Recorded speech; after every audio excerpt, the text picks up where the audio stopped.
உருண்டை குழம்பு வைக்கலான்னு தீர்மானம் பண்ணியிருக்கேன்.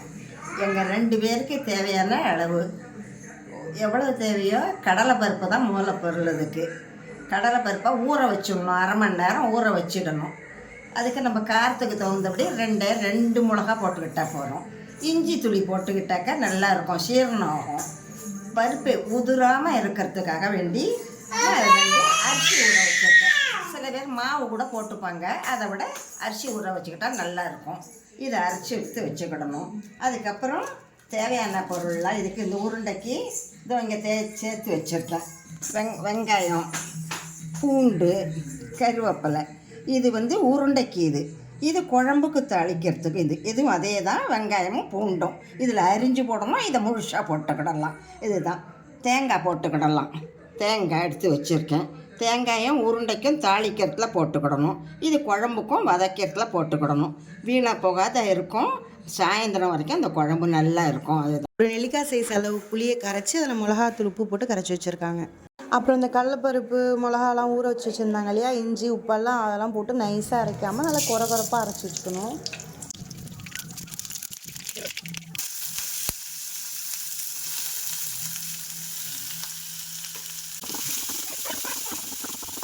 போட்டு வதக்கிக்கணும்.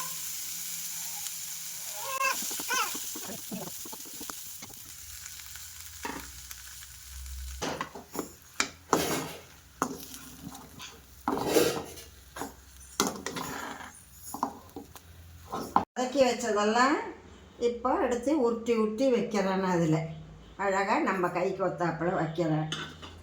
இதை இட்லி வேக வைக்கிறப்பல ஒரு 10 நிமிஷம் கூட வேண்டாம், வெந்து வேக வச்சு எடுத்து ஆற வச்சுக்கிடணும். எல்லாம் பழைய பாத்திரமாக இருக்கான்லாம் நினைக்காதீங்க. இதெல்லாம் ராசியான பாத்திரங்கள். இதெல்லாம் 50 வருஷத்து பாத்திரம். இதெல்லாம் என்னுடைய உழைப்பில், என்னுடைய சம்பாத்தியத்தில் நான் பார்த்து வாங்கின பாத்திரம். இதெல்லாம் விட மாட்டேன். என்னை போல் இதுக்குள்ளுக்கும் வயசு வரைக்கும் இருக்கணும் நிறைய.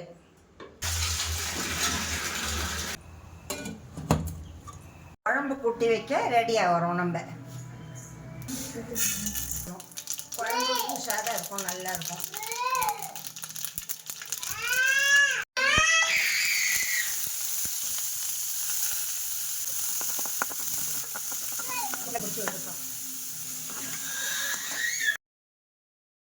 சமைச்சு நானே சாப்பிட்றது.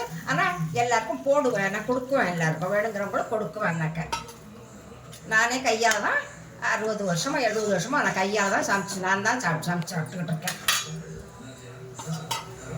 குழம்பு கூட்டி வச்சுட்டோம். குழம்பு நல்லா கொதிச்சதும் இதில் உருண்டை வேகிறது. அது வெந்ததும் அதை எடுத்து ஆறினப்புறம் அதை எடுத்து போடணும். அவ்வளோதான். உருண்டை நல்லா வெந்துடுச்சு.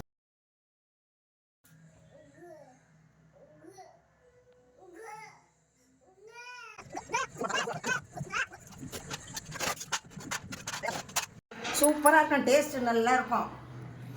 சாமான் வச்சு இதுக்குன்னு தனியாக எந்த சாமானையும் தேடாமல் உருண்டை குழம்பு ரெடி. சூப்பராக இருக்கும், சாப்பிட்டு பாருங்கள். எங்கள் வீட்டுக்கு வாங்க, பாட்டி வீட்டுக்கு வாங்க.